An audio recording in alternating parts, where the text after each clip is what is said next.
Hey everyone, thank you so much for tuning into today's video. Today's video is going to be part one of a two-part, maybe three-part series where I am setting up my 2026 sinking funds. But first things first, if you're new to my channel, hey, welcome. My name is Dr. Debronetta, and I love all things planning. Here on my channel, I share pieces of my life with the hope of helping you to balance, grow, and succeed in yours.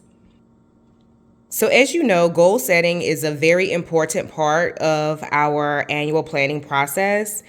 And if you're someone who has goals that you are really looking to accomplish over the course of the year, you have to plan your life, your activities, your priorities accordingly. This planner that I have is the goal planner from Cultivate What Matters. I will be using this planner to capture my goals as it's intended. But before I get into the details of certain goals, I want to brain dump my high level dreams, ambitions, to-dos, major activities so that I know what goals need to align with those major activities and also what the financial need is to be able to accomplish those activities. So this is multi-part, right? So I just kind of shared this goal planner because it's going to capture the end state, if you will.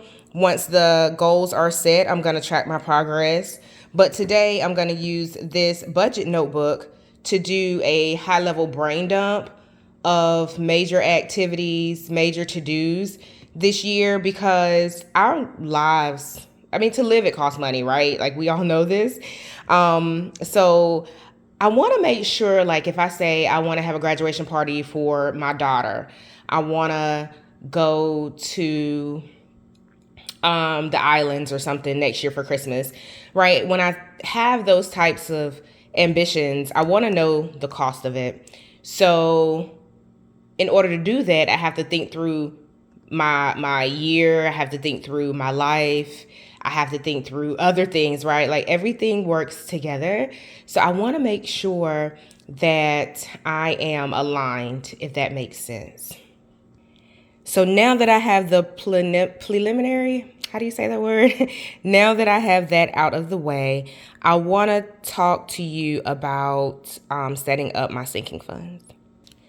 This process is not fancy. Right now, I need to think through my year. So I am going to jot down a few major activities here on camera, and then I will share how I'm going to progress this process over the next couple of days. My birthday is early on in the year. This year is not a milestone for me. Well, 2026 is not a milestone for me. 2025 was a milestone for me, and I did all the things for my birthday. So going into 2026, I don't foresee myself having anything major, but if I can take a staycation, that would be nice. And when I say staycation, it's a drivable distance, maybe an evening out with friends, budget-friendly trip. I have a few flights on FlightWatch, like Google Flight Tracker, and the prices are astronomical compared to my days of solo traveling in the past. So that's highly unlikely. Maybe this is possible. Maybe this is just something low-key that I do. But nonetheless, I may need to put aside, a couple dollars, no more than $500, I would say, for my birthday. I do have potential travel, more than likely travel, in March. It will at least require a flight. I'm not sure if I can stay with family or friends, but that will require some funds. I added a few other line items. Some line items are unlikely. However, some things are nice to have, and if I can squeeze out a few dollars, then I'll make it happen.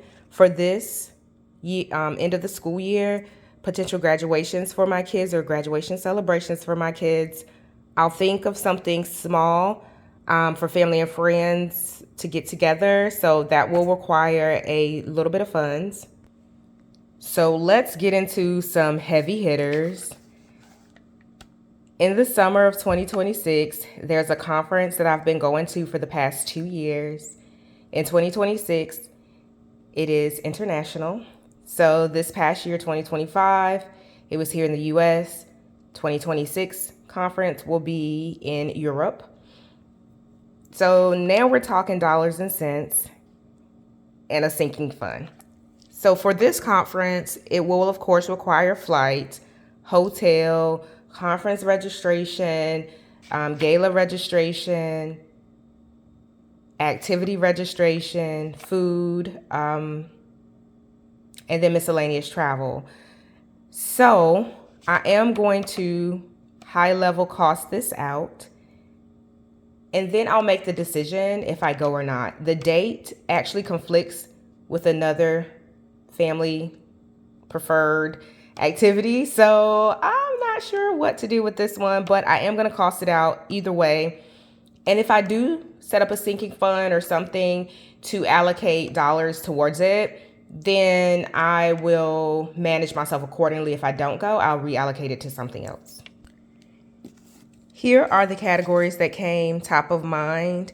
There'll be a dollar value associated with each of these, and I'll total it up at the bottom. Next is a big one, summer sports for my kids. They have been participating in track and field for several years now, and all of my track moms know track is no joke. So I'm not sure where the 2026 Nationals or Junior Olympics or final activities will be, but typically that requires travel. So I'll think through that here. Also, my kids have been wanting to try other sports, so I may look at some specialty opportunities down at the bottom. Another big one that my working families or families know about is summer camps. School is great throughout the school year. That gives them a place to go while I work.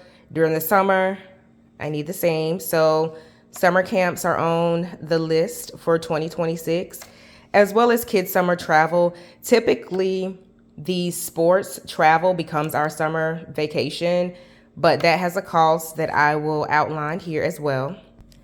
I'm going to leave an entire page for this. My siblings and I, or my sibling and I, are working through my dad's birthday. It's a milestone for him, so I want to make sure that I am able to contribute to that. The next page is going to be Christmas travel for 2026. There's some other things that I can't think of right now on camera, but I am going to leave this page available so I can go in over the next couple of days to think through that expense or potential expense, right? Some of these things are ideas. I can scale up, scale down as I go throughout the year, but I do want to make sure I'm just kind of getting everything out of my head and onto paper so I can keep track of it.